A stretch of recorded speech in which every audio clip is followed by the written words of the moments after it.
Hello and welcome to The Rewriters, a celebration of people who have shirked convention, expectation, and even their own limitation to rewrite their story on their terms. Each episode will dig into the inspired and very real-life stories of people who have done just that, rewritten their story. I'm a nosy practical optimist too, so expect all of the nitty-gritty details.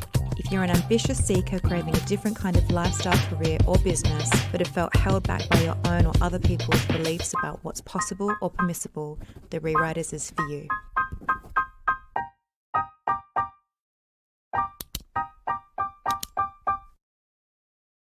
Hello and welcome to The Rewriters. I am your host and resident rewriter, Monique Shaw, and today I have something a little different for you.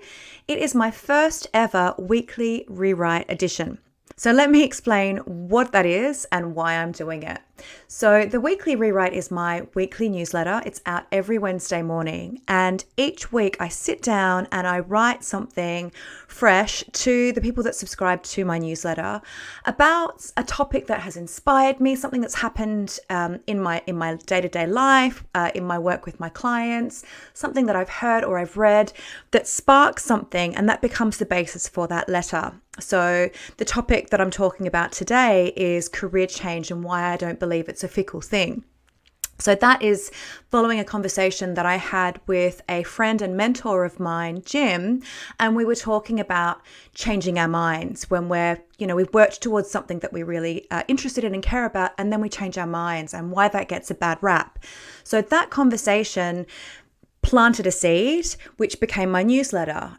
And that is how I write my newsletter each week. I sit down and I call upon the thing that inspired me the most, or the thing that really got me thinking in that past week. So I don't write newsletters well in advance. They're very live and in the moment. They come from what's happening to me at that time, what I'm learning, what I'm seeing at that time. It is a consistent practice that I have developed running my business, and it's a way for me to write a very meaningful note to the people who want to make their lives and careers work and feel better.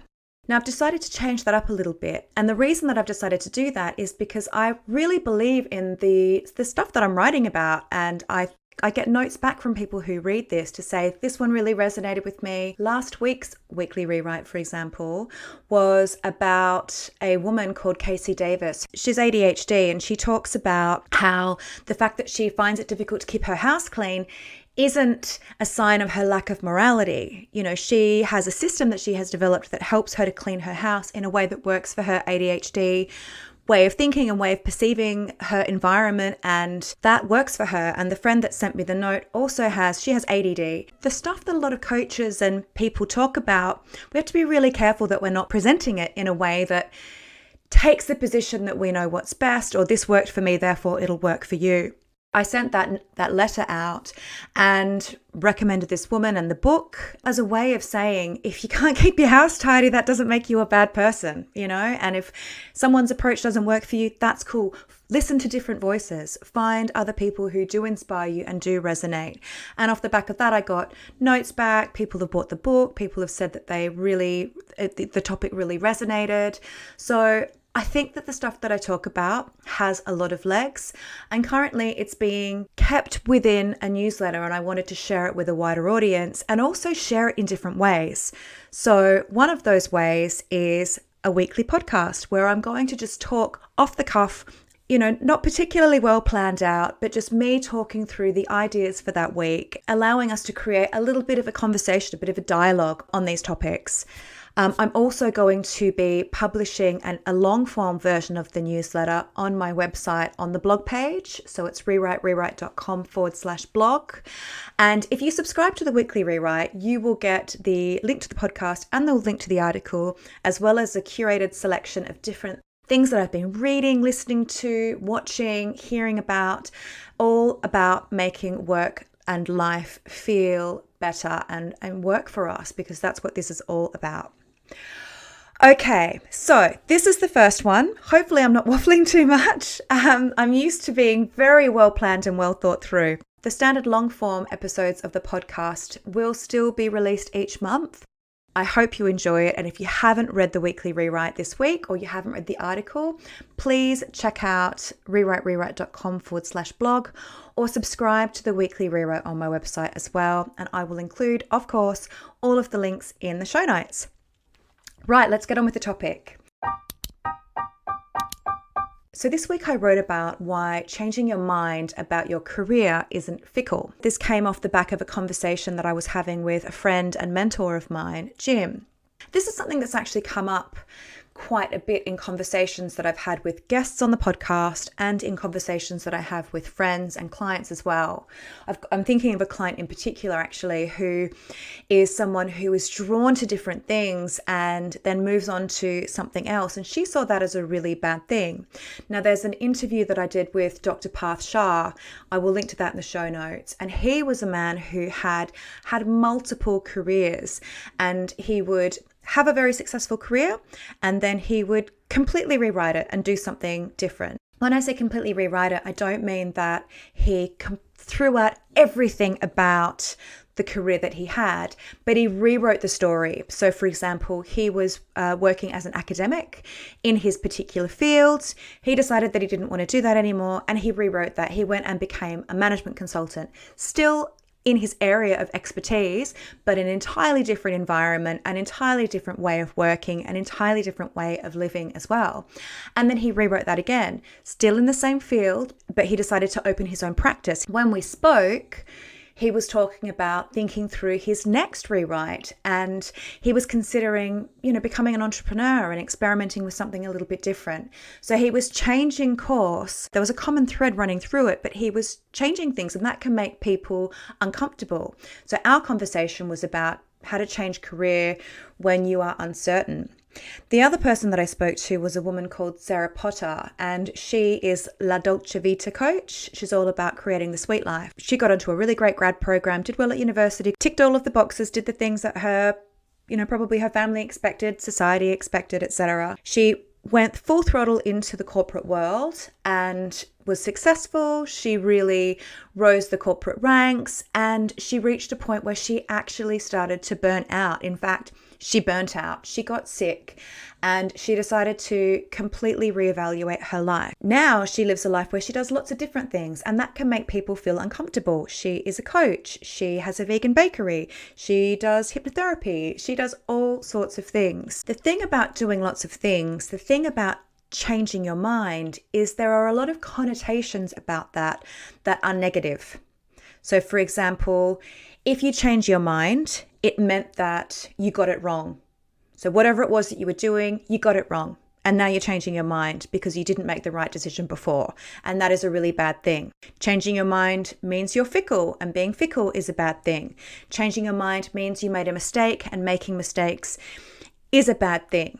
Now, people are really uncomfortable with this, but actually if you start to pick it apart, if you start to really delve into it and interrogate it, which I think we should do with all assumptions that we make, if you really scratch beneath the surface, the argument falls apart. So firstly, changing your mind in your career, in my own experience and in the experience of the people that I work with, and I'm sure if you really think about it in your experience too, when people are changing their minds about their career, it is anything but fickle. They're not flitting from one thing to another in a moment. That process where they're in their head thinking about it, they might be flitting things around in their head because they're working through their options, they are gathering information, they are considering what might work, what might not work, they're trying stuff on in their imagination. But it's not fickle, because when people change their career, I guarantee you they have given it an awful lot of thought. For me, it was very well planned, very well considered every time I changed my career, and it is anything but fickle. So I think we need to be really careful not to assume that changing your mind, etc., is fickle, or that it's a bad thing, that it is anything other than something that is deeply well considered, and probably something that has taken a lot of time for us to really sit and reflect on what we want and what we need. In fact, I think changing your mind in your career is extraordinarily courageous. I think it is really exciting. I think that it opens us up for new challenges, and it also opens us up to making new mistakes. And that's the other thing that I wanted to talk about. So as I mentioned earlier, I was speaking to my friend Jim, and we met years and years ago at my previous employer. He's based in New York, I'm based in London, and we just really hit it off. And he and I were talking about this topic, and he spoke about this idea that when you want to do something new, or when you decide that you want to move into a different job, really it's just time to make some new mistakes, right? So when you've made all the mistakes you want to make and you've done all the learning, I think making mistakes is just another way of saying learning, When you've learned all of the things that you needed to learn or wanted to learn in the particular thing that you were doing before, and you want to do something new, it's just time to make new mistakes. It may be that your life has changed, your circumstances are different, or that you've changed, you've grown. Now, one of my values is growth. Growth is really important to me. And I think I've spoken about this on a podcast episode before. But in my previous job, I was there for about 8 years. And for 5.5 of those years, I worked in the same team. And I really loved that team. I'm still in touch with a lot of people from that team. I've got very dear friends who I met through that role. And there was a time when I absolutely loved that job. I loved it. Everything in my life was sort of centered around that role. So much of my social life, obviously my professional life, so much of what I did was about that job. I was learning a lot in that job. In many ways, it was a baptism by fire. I was pushed out of my comfort zone a lot of the time, and that works for me. I'm somebody that likes to live a little bit on the edges. I like taking risks. And then I stopped learning because I had done everything that I could do within that role. Wherever else there was to go was not exciting to me anymore. So it had taken me 5.5 years to explore and exhaust all of the different things that I could or wanted to do within that team and within that line of work, I guess. And then I was done. And it wasn't because I had made a mistake in doing that job or because I was fickle and now I was going to 180 and do something else. It was because I needed something else to help me to grow. I needed to get back into my growth zone. I was in my comfort zone in that role. And staying in our comfort zone for too long is stagnation. At least for me, it is stagnation. I suppose the other thing to think about is if you are feeling like you have outgrown a role, but you're not in a position where you can move into another role, or you're the primary breadwinner, the industry that you work in is experiencing sort of, it's not growing, it's flat or whatever. Just say, for example, you don't have the luxury of diving into something new. What are some of the ways that you could make some new mistakes and grow and learn in the same job? Is there a side move that you could do? Are there some new projects that you could explore? Could you speak to your boss about taking on some leadership responsibilities? What are things within your organization or within your team that are outside of your comfort zone where you can make some new mistakes without having to completely jump into a new organization, a new job, or an entirely new career? Now, I suppose the other thing to reflect on as well is this idea of being fickle, and how do we know if we are indeed being fickle? So how do you know if you're being fickle? I would say, and this is what I spoke about wrote about in the weekly rewrite this week, if you are being influenced primarily by people or things outside of yourself, if you are being driven by what other people think or say, if you are making your decisions based on things that are very light, movable, tenuous, like other people's opinions, then you probably are being quite fickle. Because if you're making your decisions based on primarily things outside of yourself and other people's opinions, those things by their very nature will move and shift and flow with the tide. They're not things that are grounded or rooted. They're not things that you should be basing your primary life decisions on. So if you are basing your decisions on other people's opinions and what other people think is right for you, then, and you're changing your mind a lot, then there probably is an element of you being fickle. if you are making your decisions primarily based on what you need, and a lot of that stuff is coming from you and from within, you are not being fickle. You are gathering information. You are considering your options. You are working things out. You're being really smart, actually, and you're being really courageous. You didn't get it wrong. You're just ready to make some new mistakes. So my friend Jim, I want to share a quote from him. He said to me, "The old mistakes you've learned from, you recognize them as mistakes. So go and make some new mistakes." The conclusion that I have come to is that change and making mistakes is what it means to live a fully engaged life. If this topic is something that really resonates with you and it's something that you've been thinking about, then I'm going to offer you a journaling prompt for you to take away and noodle on. 2 very, very simple questions. What do I want less of in my professional life? And what do I want more of in my professional life? And then move towards the stuff you want more of and move away from the things that you want less of.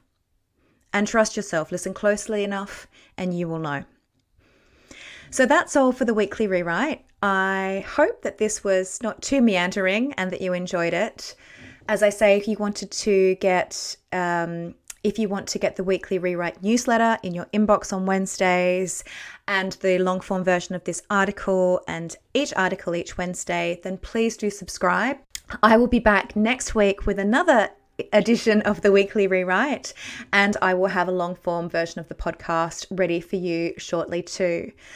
Have an amazing day wherever you are. I'll speak to you soon. Bye. The Rewriters is produced, written and presented by Monique Shaw, original artwork by Kiana Perry, and original music by DJ Cinnamon.